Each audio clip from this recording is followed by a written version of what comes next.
So, Caine, we having a new adventure today for the newbie or what? A brand new YouTube series by Gooseworx and GLITCH Productions. The Amazing Digital Circus's pilot episode has been taking the internet by storm, us included. And today we'll be diving into this dark yet playful new series and looking at its characters' morality. This is the Amazing Digital Circus pilot characters, good to evil. As usual, we'll be starting with the most noble character and working our way down to the evil. These characters are the good, and taking a borderline effortless gold medal of good is Ragatha. While most of Pomni's fellow captives, performers in the circus, are either totally cynical, apathetic, or just fully insane, Ragatha has managed to impressively avoid any of these paths. At least so far. Ragatha is by far the most caring of the Digital Circus crew. Guys, don't be mean. We see this in particular through the effort she makes to keep Pomni calm when she's understandably panicking, and shows great concern for everyone around her. She's also very understanding in general, instead of screaming for help while she's being attacked by an abstracted Kaufmo, like basically any rational person would. She just asks Pomni to help her out as a favor, even throwing in that she totally understands if she doesn't want to. When it turns out she can't help without getting hurt, Ragatha doesn't hold it against her for fleeing, forgiving her immediately and not even thinking twice about it. It's okay! Now, of course, Ragatha is still shown to be just as troubled by her situation as everyone else. But despite being on the brink of insanity, she still comes out of the pilot as the most compassionate and caring member of this pseudo-circus troupe. Hopefully this will keep her from going totally abstracted herself. But for now, she's one of the few level-headed characters in a world of complete and utter chaos. Taking the silver medal of good is the protagonist of the show, Pomni. Pomni is a young woman who's basically been isekai'd into this odd PS2 game of a universe via some unspecified weird headset she put on. She is, of course, stressed out by her bizarre situation and clings desperately to the hope of finding an exit. Slowly but surely, the realization creeps in that there really might not be a way out, not even through the void. This is the void! But as for her placement in terms of morality, she does try to look out for others. Despite initially fleeing, she returns Ragatha's goodwill by going back to help her after escaping from Kaufmo, and ends up getting Caine's attention so she can get healed of her corruption. I am in so much pain! Only time will tell how Pomni's time at the circus will change her mindset, but for now, she seems like a pretty solid person. Although that ending really seemed to be suggesting that she's pretty darn close to snapping already. Still, we believe in you, Pomni. Next is perhaps the most tragic character in the series so far, Gangle. Poor Gangle, always getting her comedy mask broken and consequently forced into bouts of depression. Look on the bright side though. Despite all of her sadness, she does show concern for people around her. She's among the members who expresses the most concern about Kaufmo when Jax and the others go to check up on him, and there isn't anything even reminiscent of bad will in her. There's not too much to say about her so far, but hopefully, she'll get that comedy mask fixed so we can see what that side of her personality is like. We're gonna give our final spot in the good section to the most refined royal character in the show, Kinger. Kinger is, from a surface level point of view, the closest member of the cast to going off the deep end in terms of insanity. He's paranoid and startles quite easily, with a slow reaction time and a unique brand of absent-mindedness that makes him not quite fully aware of what's going on around him. If you try to talk to him, he usually either ends up mistaking the discussion topic for an insect collection, or having an input-delayed scream because you startled him, like several seconds ago. Oh! Gangle, you startled me. Kinger is definitely one of the more lighthearted members of the cast, and with that said, like Gangle, he doesn't have any ill will towards anyone. On the contrary, he's actually capable of being heroic. He was quick to help save Zubul from the Gloinks even after winning rock, paper, scissors with Gangle. This means that he either played because he wanted to save Zubul, or he was willing to even though he was scared. Either way, he seems pretty deserving of that crown so far. But here's where things get a little more complex. These characters fall in the gray area. Floating to the top of the section is Caine's lovable sidekick, Bubble.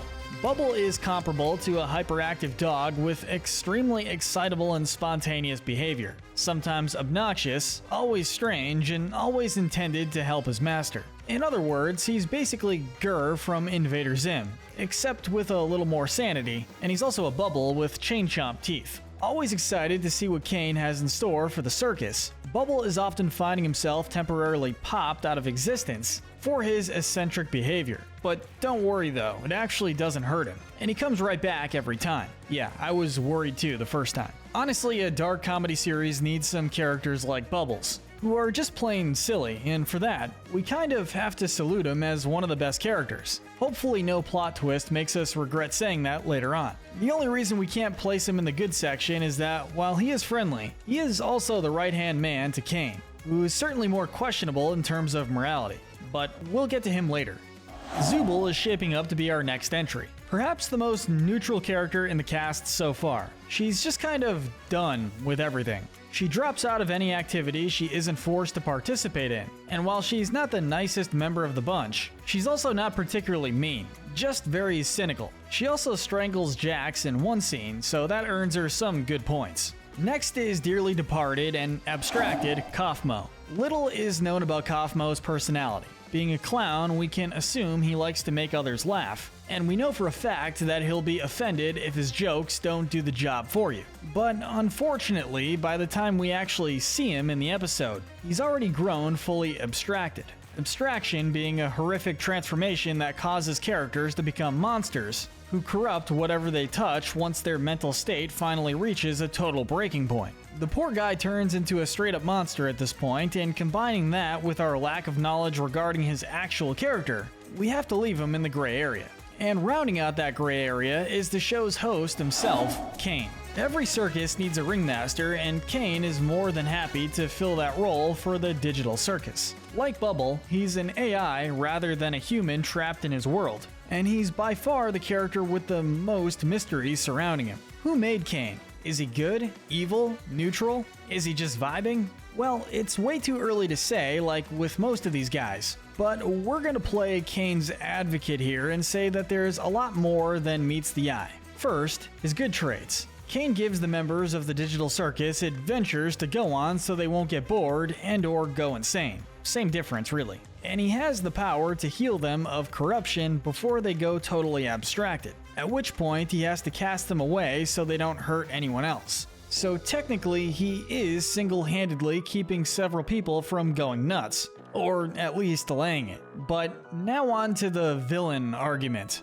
At worst, he could be a monster who's trapping these people here against their wills. But if that were the case, would he be willing to let Zooble sit out of the adventure? He's also willing to reward the members with food, gives them room, and warns them not to venture out into the void. He loses some points for his erratic behavior, and the fact that there is way too much blank space there to justify it yet, but we have a feeling he's at least not all bad. But these next guys are a little more black and white with their bad sides.